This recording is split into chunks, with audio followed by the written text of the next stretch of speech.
제 사무실이 2층에 있었는데 하루는 초인종을 누르는 소리가 들려서 내려가 봤는데 노숙자가 찾아왔습니다. 노숙자 가족이었습니다. 척추가 다쳐 보이는 한 아버지하고 아주 허름하게 보이는 엄마와 두 자녀가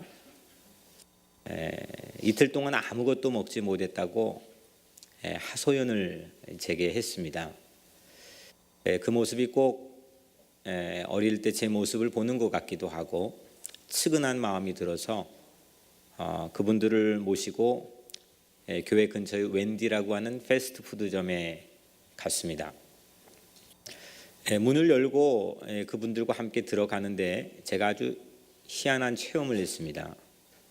사람들이 일시에 일하는 종업원들도 또 거기에 손님으로 와 있는 분들도 다 저를 보는 거예요. 저희를 다 보는데 이게 환영합니다, 웰컴입니다 이게 아니라 어떻게 받겠어요? 너 왜 왔니?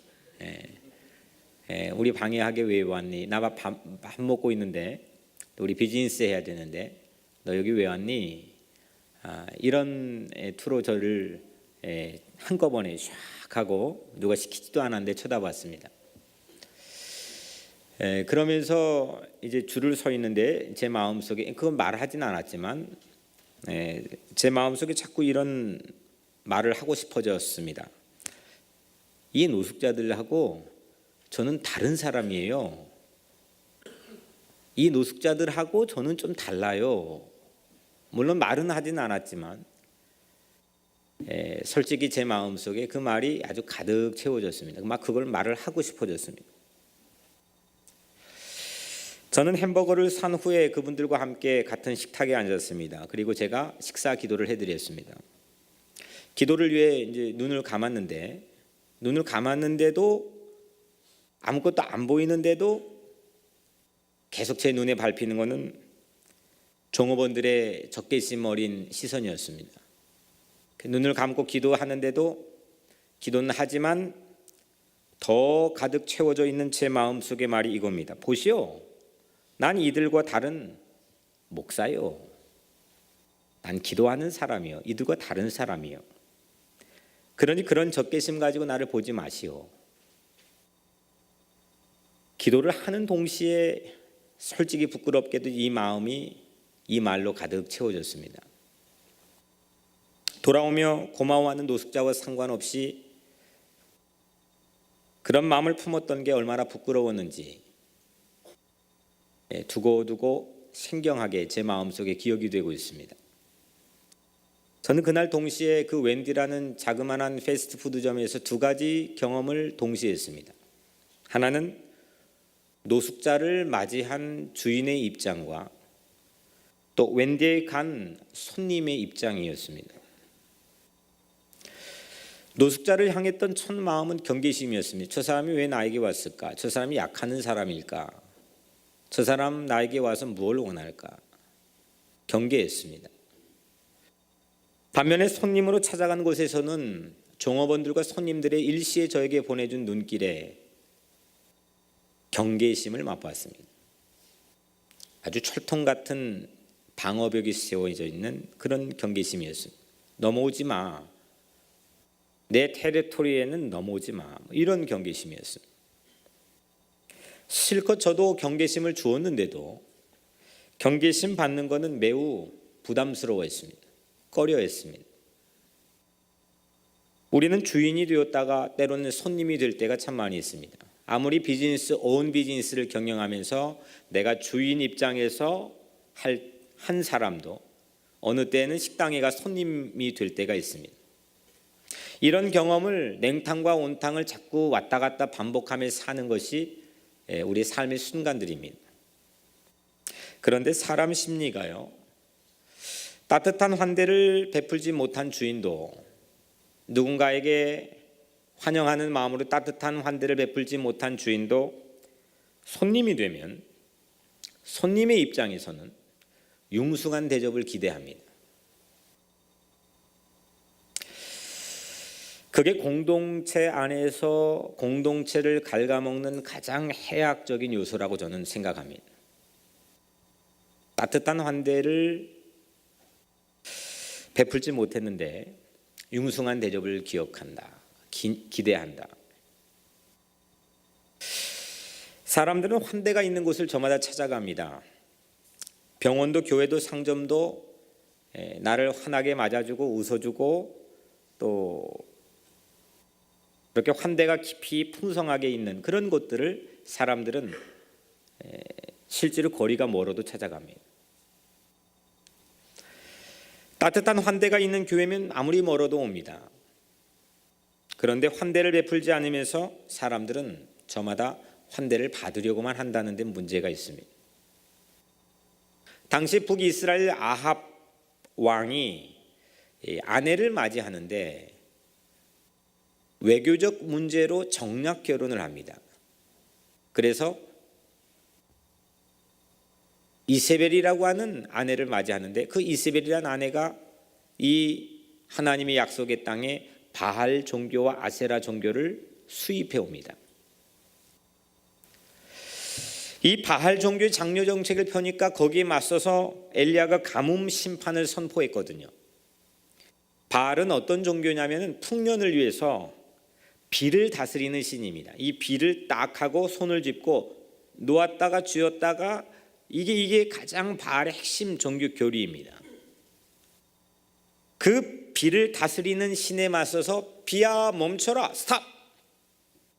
가뭄을 선포한 게 야훼를 믿고 있는 엘리야였습니다. 이건 완전히 앙숙입니다. 그때부터 3년만 동안 아주 지독한 가뭄으로 인한 비가 내리지 않으니 무슨 농사가 되고 무슨 식량이 있겠습니까?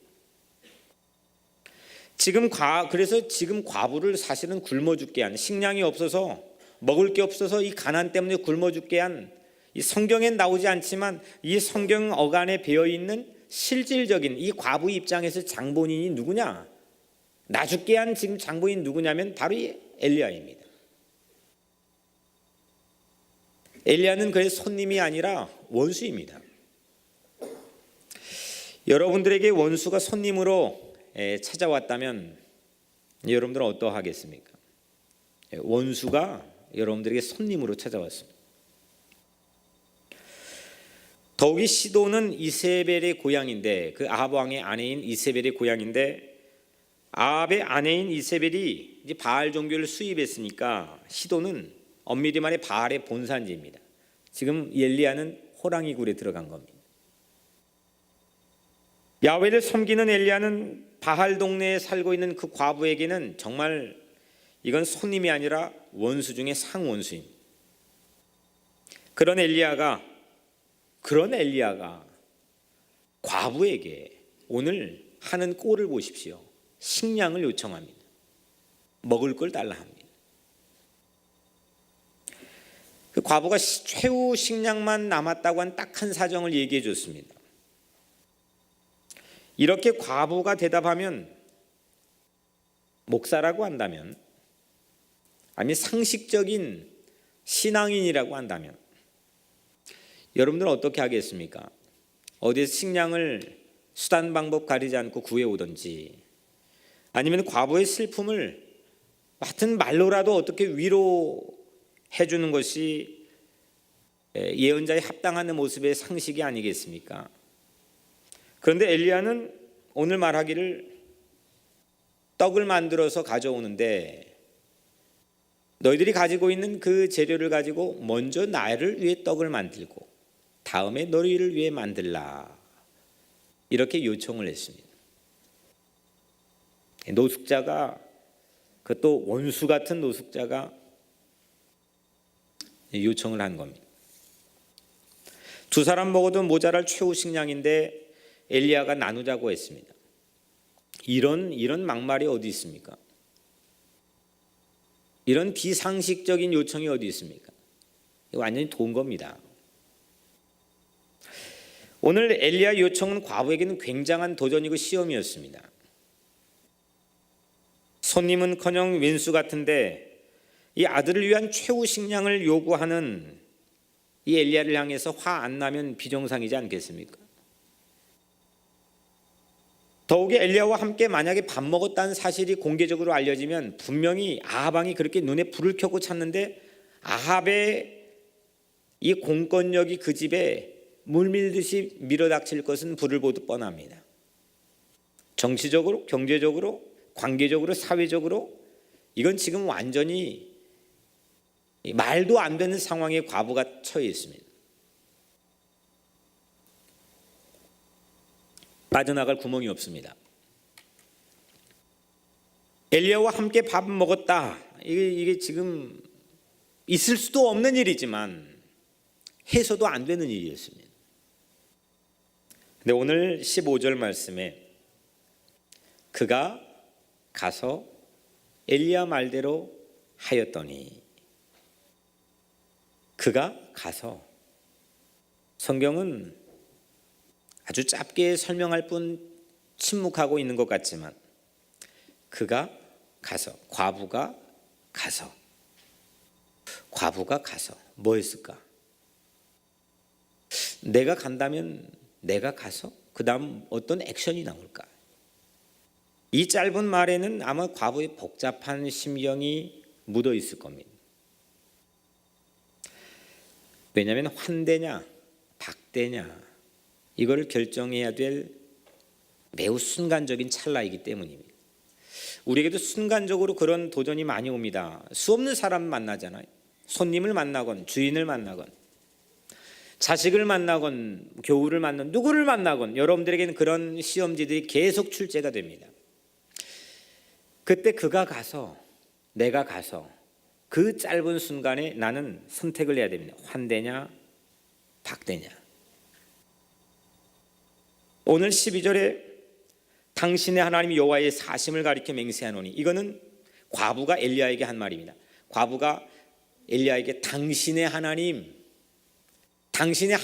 앞에 내가 살아계심을 두고 맹세하며 말한다. 여인은, 오늘 이 과부는 하나님을, 그 야훼 하나님을 단지 엘리야나 이스라엘의 하나님으로만 생각한 겁니다. 당신의 하나님. 그런데 엘리야는 오늘 이런 과부에게, 과부 너의 하나님, 과부의 하나님을 전해줍니다. 하나님이 비 올 때까지 지금 가뭄이 들어 세상이 전부가 메말라가고 있지만 비가 올 때까지 최후 식량이 너의 부엌에서 없어지지 않을 거지. 너의 하나님, 과부의 하나님, 그 하나님을 엘리야는 전해줬습니다. 우리는 세상에 식견이 있고 통찰력과 영감이 있는 세상에 존경할 만한 많은 사람들이 하나님, 그들이 체험하며 간증하고 그들이 우리에게 전해준 많은 하나님을 듣고 우리 귀가 커지고 우리의 생각이 커질 수는 있습니다. 하지만 오늘 이 과부는 나의 하나님을 만났습니다. 내 부엌에서 일하시는 하나님, 엘리야의 그리 시내가에서도 일했지만, 엘리야의 말을 통해 능력 있게 역사했지만, 오늘 자그마한 내 부엌에서도 이 모자를 위해서 일하시는 하나님, 나의 하나님, 그 나의 하나님을 만났습니다.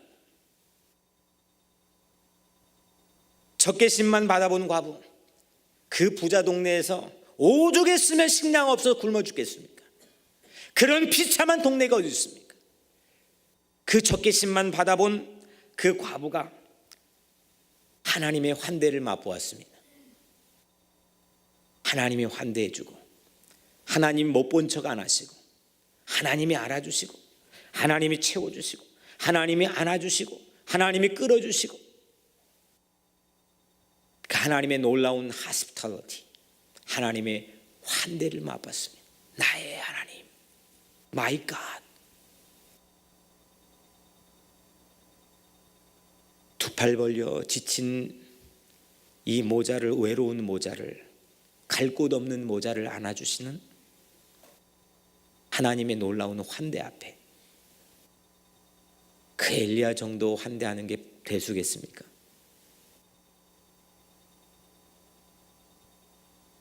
저와 엘리야와의 식구가 여러 날 먹었으니 몇 날 며칠을 함께 먹었답니다.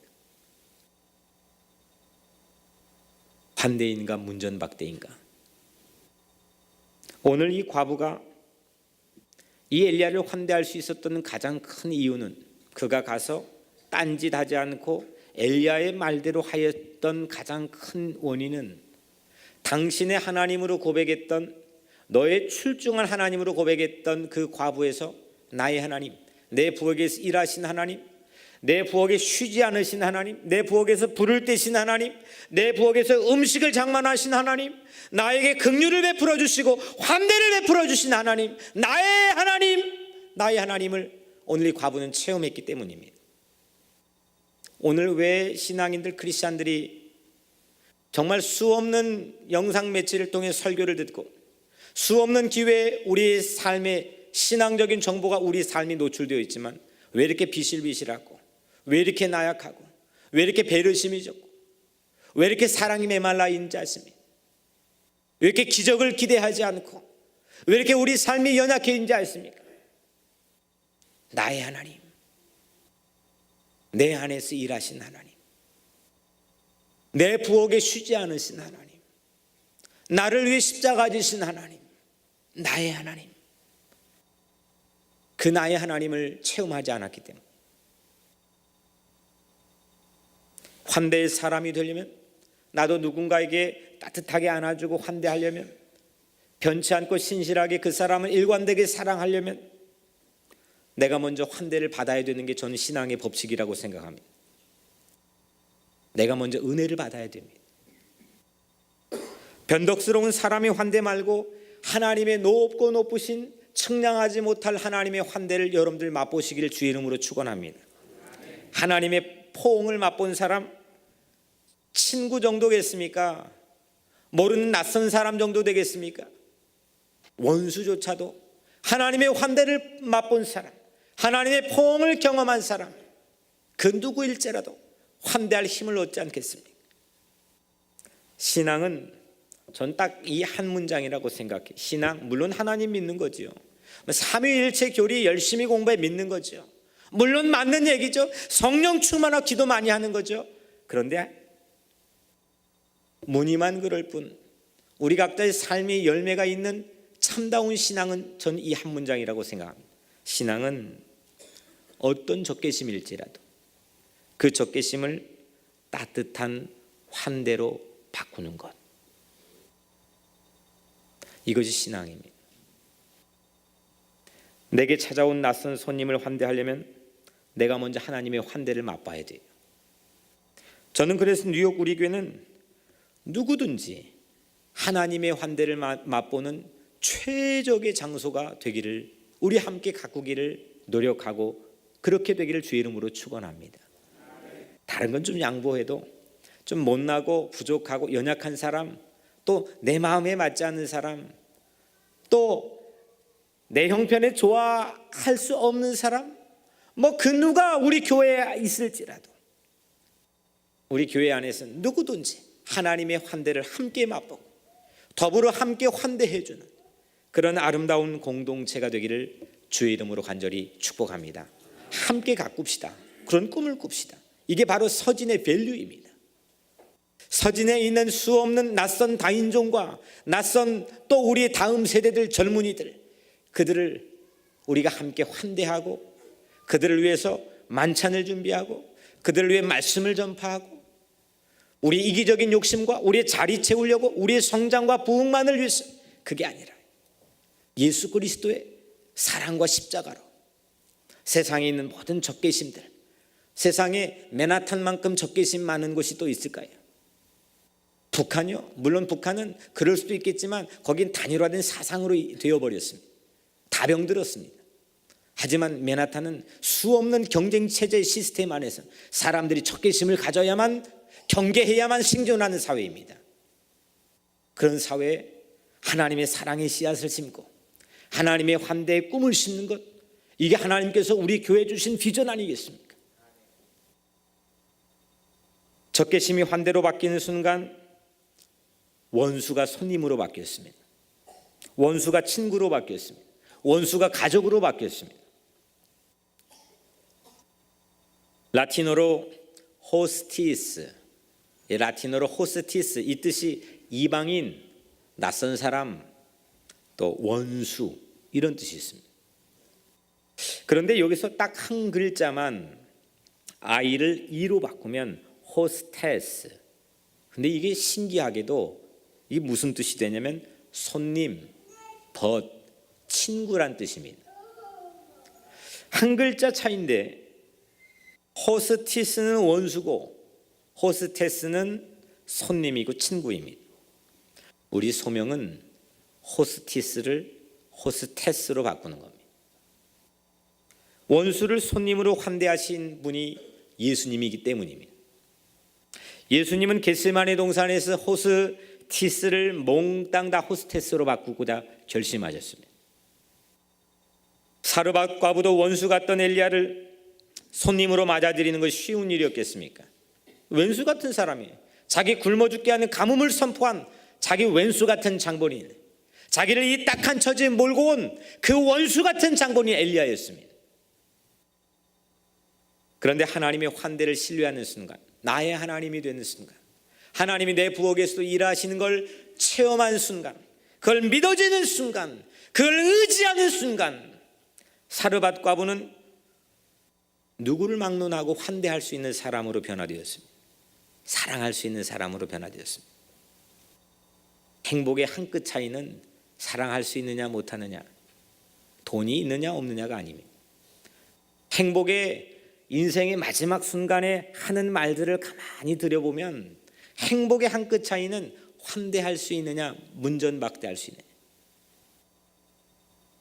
하나님께 호스티스였, 원수였던 과부가 호스테스, 손님으로 하나님께 대접받는 경험을 하는데 누군들 환대하지 못하겠습니다.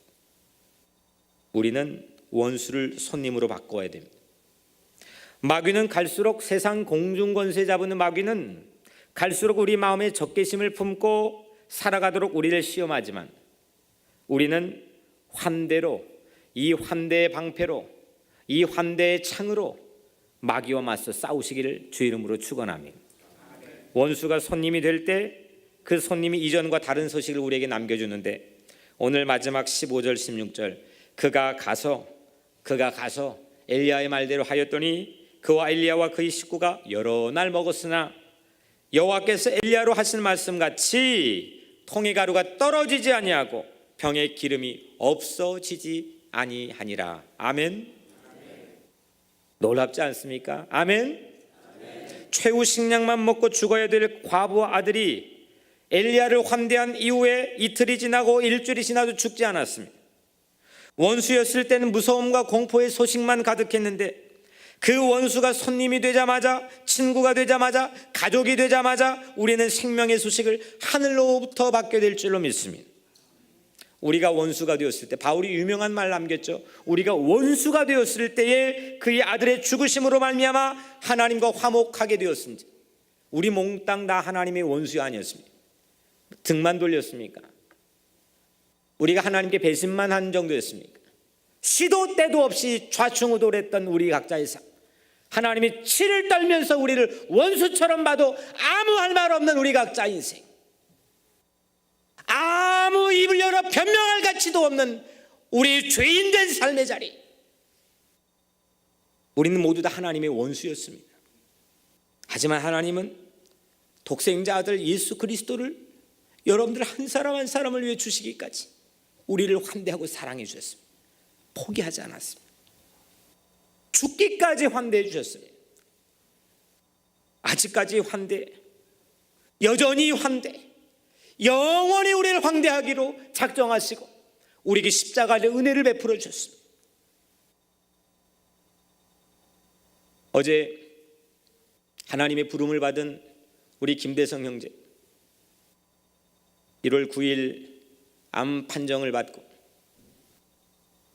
2달 동안의 병상을 보내, 실제 병상을 한 달 동안 보내면서 그 한 달을 위대한 인생을 살았습니다. 그는 모든 사람들을 환대하고 저를 안아주고 우리 이웃들을 안아주고 교우들을 마음으로, 기도로, 사랑으로 안아줬습니다. 우리가 그를 긍휼히 젊은 나이에 긍휼히 여겨 방문했지만 도리어 그가 우리를 긍휼히 여겼습니다. 병상의 자리에 있는 그를 우리는 불쌍히 여겨 방문했지만 그는 우리 세상의 삶의 처지에 있는 우리를 보고 불쌍히 여겼습니다. 사랑하는 성도 여러분, 관대가 힘을 잃고 적개심이 활개치는 시대, 무장해제보다 무기 개발이 설득력이 되어가는 시대, 안아주는 것보다 경계하는 것이 익숙한 시대에 살고 있는 오늘 우리들에게 예수님은 막힌 담을 허물고 원수된 것을 피하려고 십자가에 올라가 육체를 버리시며 우리를 사랑하고 우리를 두 팔 벌려 안아주신 걸 믿으시길 바랍니다. 오늘 그것이 여러분들이 나의 하나님, 나의 주님을 고백할 가장 중요한 씬 장면입니다. 예수님은 십자가에 두 팔 벌려 우리를 환대해 주셨고 이제 우리가 세상을 환대할 차례입니다. 원수를 손님으로 바꾸기를 주의 이름으로 축원합니다. 우리 마음에 있는 못된 마음씨, 못된 적개심, 못된 경계심, 사단마귀 흑암의 권세가 우리에게 준 모든 이 땅에 있는 우리 마음에 있는 적개심이 예수의 이름으로 물러갈지어다. 오늘 여러분들의 삶에 주님의 성령의 능력이 임하여 하나님의 강권적인 능력으로 인하여 여러분들의 삶에 원수를 친구로 바꾸고 원수를 가족으로 바꾸는 그런 놀라운 평화의 도구가 되기를 주의 이름으로 간절히 축원합니다. 여러분들의 병상에 있던 오늘 사르밧 과부처럼 경제적 곤란함에 있던 관계의 외로움 속에 있던 어떤 처지에 있던 하나님께서 여러분들 함께 해주시는 나의 하나님을 체험할 때에 여러분들은 누구를 만날지라도 환대하고 두 팔 벌려 예수님처럼 그들의 삶을 변화시키는 놀라운 주의 능력의 군사가 될 줄로 믿습니다. 오늘 그 주의 성령의 능력을 여러분들 모두가 받게 되기를 주님의 이름으로 간절히 축원합니다.